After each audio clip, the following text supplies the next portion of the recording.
ஒரு சிறிய கிராமத்தில் ஒரு முதியவர் வாழ்ந்து வந்தார். அவரது வீட்டின் அருகே ஒரு சிறிய மாமரம் இருந்தது.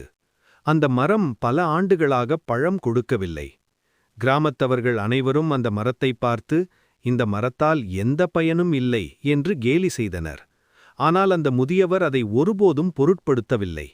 தினமும் காலை எழுந்தவுடன் தண்ணீர் குறைவாக இருந்தாலும் அவர் அந்த மாமரத்திற்கு சிறிது தண்ணீரை அன்போடு ஊற்றினார்.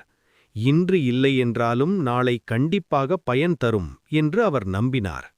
ஒரு வருடம் கடும் வறட்சி வந்தது. பலர் தங்கள் பயிர்களையே கைவிட்டார்கள். ஆனால் அந்த முதியவர் மட்டும் தனது மாமரத்தை விட்டுவிடவில்லை. கிராமத்தவர்கள் அவரை பார்த்து, பழமில்லாத மரத்திற்கு தண்ணீர் வீணாக்குகிறாய் என்று சொன்னார்கள். அவர் அமைதியாக சிரித்தார். வறட்சி முடிந்தபின் மாமரம் மெதுவாக வளர்ந்து வலுவானதாக மாறியது.